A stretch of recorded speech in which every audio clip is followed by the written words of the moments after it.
चलिए देखिए, अगला आर्टिकल है धातुओं, केमिस्ट्री में धातुओं का शोधन या परिष्करण। अब आपको बताया गया धातु कर्म में कौन कौन सी विधियां अपनाई जाती, पीछे आपको बताया जा चुका है।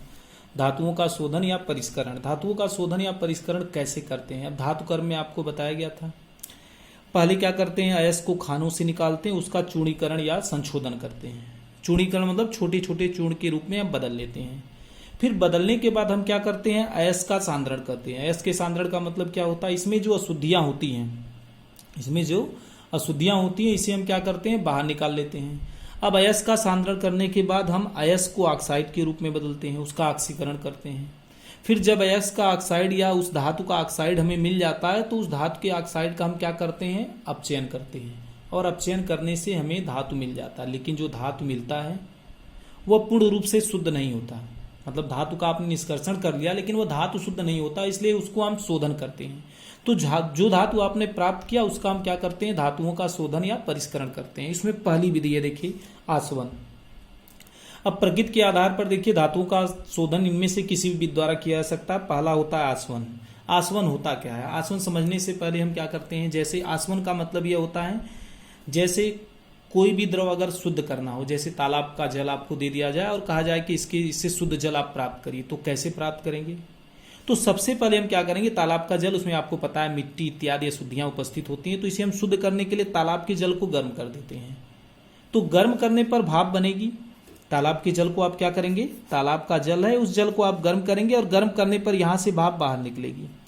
जब भाप बाहर निकलेगी तो इस भाप को आप एक जगह एकत्रित कर लीजिए, और जब भाप को एक जगह एकत्रित कर लेंगे तो यहाँ भाप धीरे धीरे क्या होगा, द्रवित हो जाएगा, और जो द्रवित होगा वह जो द्रव होगा शुद्ध जल होगा। तो कहने का मतलब शुद्ध जल होगा, यह पूरी विधि आसवन कहलाती है। कहने का मतलब है कोई भी पदार्थ है उसे शुद्ध करना है तो उसके द्रव को हम गर्म करते हैं, गर्म करने पर जो वाष्प बनती है उस वाष्प को ठंडा करना ही आसवन कहलाता है।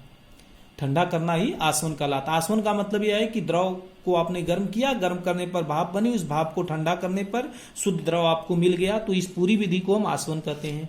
अब आसवन में कुछ धातुएं ऐसी होती हैं जिनका शोधन आसवन विधि द्वारा करते हैं, ठीक। कुछ धातुएं ऐसी होती हैं जिनका शोधन हम आसवन विधि द्वारा करते हैं। किन धातुओं का, जिनका गलनांक कम होता है, जैसे पारा, जिंक, आर्सेनिक, कैडमियम और बिस्मथ। पारा, जिंक, आर्सेनिक, कैडमियम और बिस्मथ, ये सभी जो धातुएं होती हैं इनका जो गलनांक होता है या क्वथनांक जो होता है बहुत कम होता है, इनका क्वथनांक कम होता है, तो इनका शोधन आसवन विधि द्वारा किया जाता है। अब कैसे शोधन करते हैं, जब इन तत्वों का निष्कर्षण हो जाता है, जैसे मरकरी आपने बना दिया, आपको मरकरी अगर मरकरी मिल गई तो हम क्या करेंगे, मरकरी का शोधन कैसे करेंगे।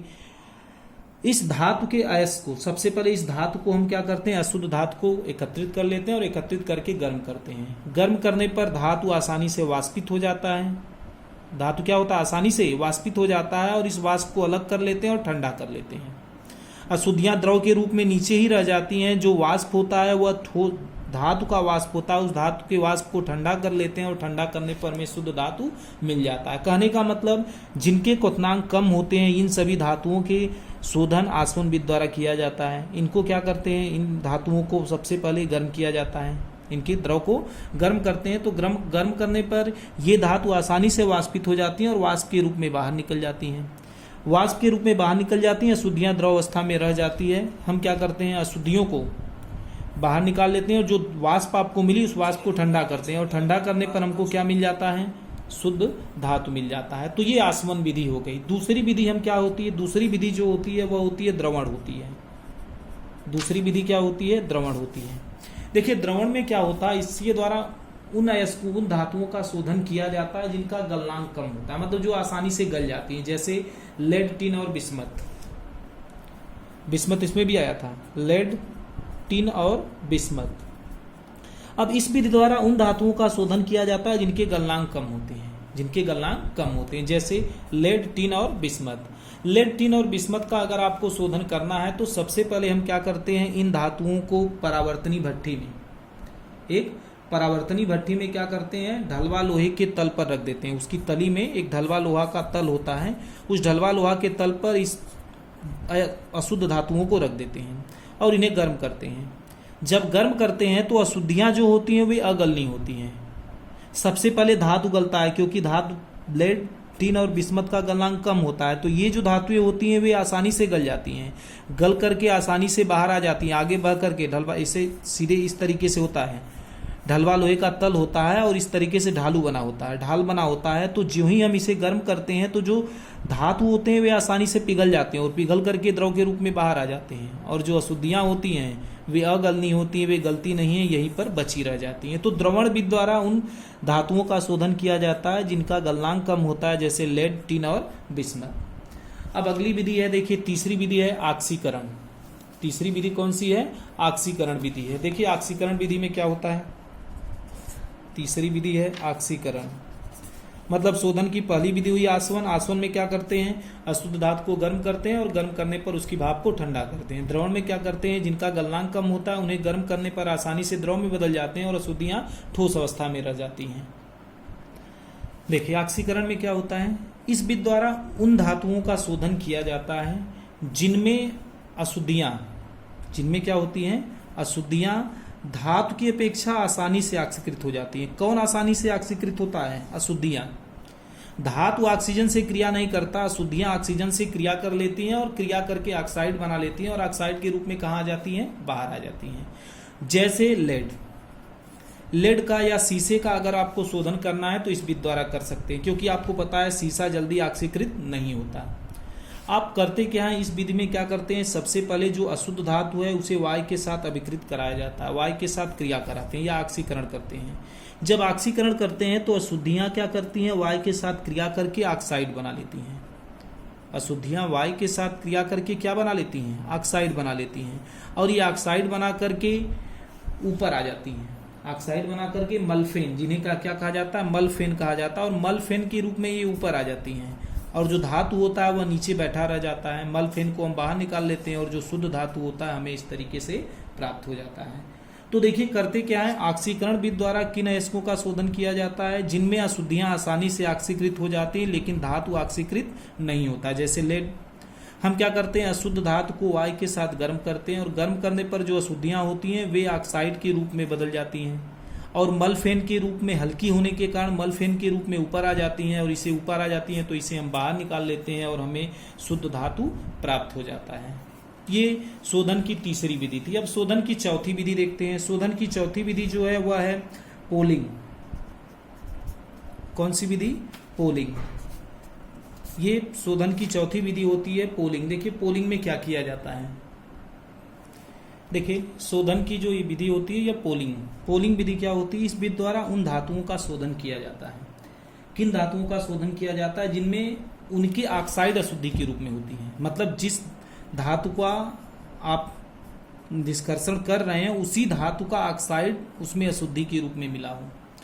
पोलिंग विधि द्वारा उन धातुओं का शोधन किया जाता है जिन धातुओं में उसी धातु के ऑक्साइड अशुद्धि के रूप में मिले हों। जैसे आपको पता है कॉपर पायराइड से आप कॉपर बनाते हैं या प्राप्त करते हैं, CuFeS2 से कॉपर प्राप्त करते हैं।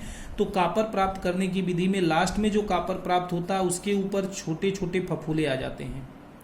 क्या आ जाते हैं? फफूले आ जाते हैं, जिसे हम ब्लिस्टर कॉपर कहते हैं। ये आपने कक्षा 10 में पढ़ा भी है, जिसे हम ब्लिस्टर कॉपर कहते हैं।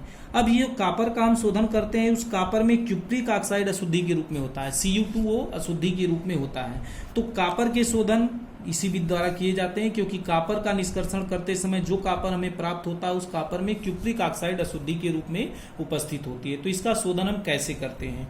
इसका शोधन करने के लिए सबसे पहले हम क्या करते हैं? अयस्क को परावर्तनी भट्ठी में पहले गलाया जाता है। परावर्तनी भट्ठी में पहले गलाया जाता है और गलाने के बाद हरे बांस की बल्लियों द्वारा इसे चलाते हैं। अब द्रव रूप में बदल गया। हरे बांस की बल्ली द्वारा इसे क्या करते हैं? हिलाते रहते हैं। जब हिलाते हैं या चलाते हैं तो होता क्या है? जो हरे बांस की बल्ली से हाइड्रोकार्बन निकलते हैं, हाइड्रोकार्बन, कार्बन और हाइड्रोजन के यौगिक, मीथेन, एथेन, ये सभी। तो हरे बांस की बल्ली से जो हाइड्रोकार्बन निकलते हैं वे हाइड्रोकार्बन इस ऑक्साइड को धातु के रूप में क्या करते हैं? ऑक्सीकृत कर देते हैं। अब देखिए Cu2O है, Cu2O को क्या करेंगे? जो हाइड्रोकार्बन निकलेंगे वे हाइड्रोकार्बन इसके ऑक्सीजन से क्रिया कर लेगा, क्रिया करके इसमें से कॉपर को बाहर कर देगा। इस प्रकार हमें शुद्ध धातु प्राप्त हो जाती है। तो होता क्या है? इसके द्वारा इस विधि द्वारा उन धातुओं का शोधन किया जाता है। जिन धातुओं में उनके ऑक्साइड ही अशुद्धि के रूप में होते हैं, जैसे कॉपर का शोधन किया जाता है, क्योंकि कॉपर जो बनाया जाता है, धातुकर्म किया जाता है, उसमें क्यूप्रिक ऑक्साइड अशुद्धि होती है। तो हम क्या करते हैं, सबसे पहले इसे परावर्तनी भट्ठी में रख करके गलाते हैं, द्रव रूप में बदलते हैं, और द्रव रूप में बदलने के बाद इसे हरे बांस की बल्लियों द्वारा चलाते हैं, हरे बांस की बल्ली द्वारा इसे हिलाते हैं। जब हिलाते हैं तो हरे बांस की बल्ली में जो हाइड्रोकार्बन होता है वह धातु ऑक्साइड से क्रिया कर लेता है। अब धातु ऑक्साइड से क्रिया करेगा तो धातु ऑक्साइड से क्रिया करने के बाद उन्हें अपचयित कर देता है, और जो अपचयित करने के बाद ऑक्सीजन यहाँ से बाहर निकल गया और धातु हमें प्राप्त हो गया। इस प्रकार हमें शुद्ध धातु प्राप्त हो जाता है। तो ये 4 विधि हुई, आसवन, द्रवण, ऑक्सीकरण और पूलिंग विधि। बाकी 5 विधि है, उस 5 विधि के बारे में हम कल पढ़ेंगे। ठीक।